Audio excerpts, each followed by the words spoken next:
Pemirsa Khazanah, istighfar adalah meminta ampunan pada Allah. Istighfar adalah penutup setiap amalan soleh. Sholat 5 waktu, haji, sholat malam, dan pertemuan dalam majlis biasa ditutup dengan amalan zikir istighfar ini. Jika istighfar berfungsi sebagai zikir, maka jadi penambah pahala. Sedangkan jika ada sesuatu yang sia-sia dalam ibadah, maka fungsi istighfar sebagai kafarah atau penambal. Umar bin Abdul Aziz pernah menulis surat untuk dikirimkan ke berbagai negeri wilayah kekuasaannya.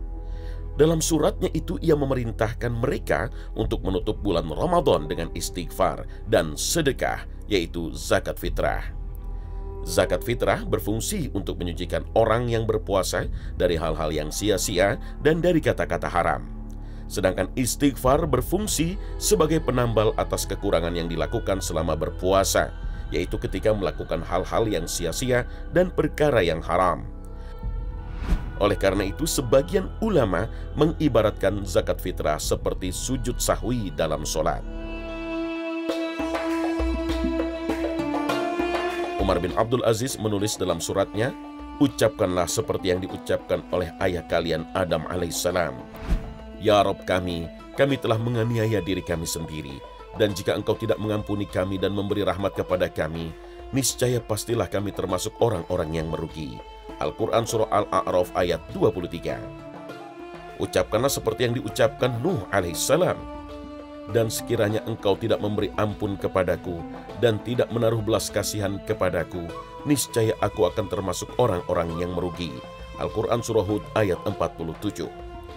Ucapkanlah seperti yang diucapkan Ibrahim alaihissalam. "Dan yang amat kuinginkan akan mengampuni kesalahanku pada hari kiamat." Al-Quran Surah Asy-Syu'ara ayat 82. Ucapkanlah seperti yang diucapkan Musa alaihissalam.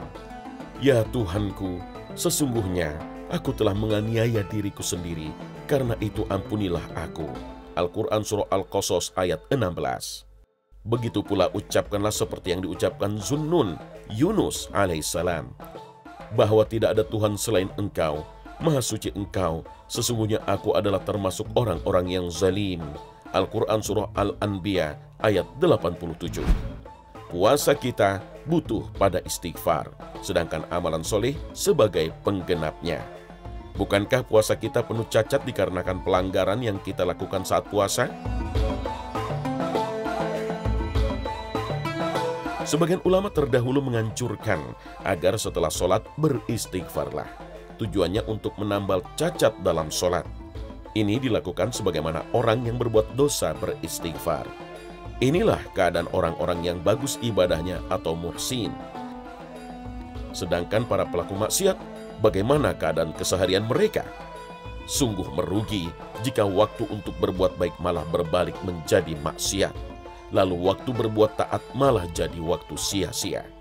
Itulah mengapa Hasan Al-Basri menasihatkan, "Perbanyaklah istighfar, karena kalian tidaklah tahu kapan waktu turunnya rahmat." Luqman pun pernah berwasiat pada anaknya, "Wahai anakku, basahilah lisanmu dengan bacaan istighfar, permohonan ampun pada Allah, karena Allah telah memilih beberapa waktu yang doa orang yang meminta tidak tertolak saat itu." Tanda bahwa istighfar adalah penutup amalan solih bisa kita lihat dalam doa kafaratul majlis.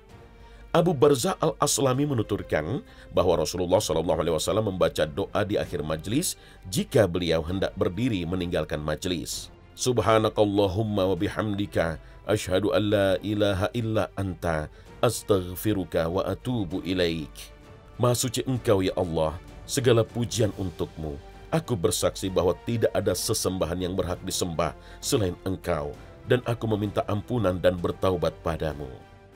Ada seseorang yang berkata pada Rasulullah SAW, "Wahai Rasulullah, engkau mengucapkan suatu perkataan yang belum pernah engkau ucapkan sebelumnya." Beliau menjawab, "Doa itu sebagai penambal kesalahan yang dilakukan dalam majlis." Hadis riwayat Abu Daud dan Ahmad.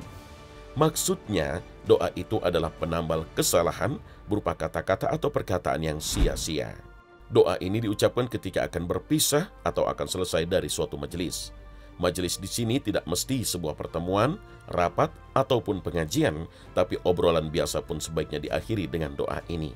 Itu sebabnya Nabi SAW mengingatkan, setiap kaum yang bangkit dari majelis yang tidak ada zikir pada Allah, maka selesainya majelis itu seperti bangkai keledai dan hanya menjadi penyesalan pada hari kiamat. Hadis riwayat Abu Daud dan Ahmad. Wallahu a'lam.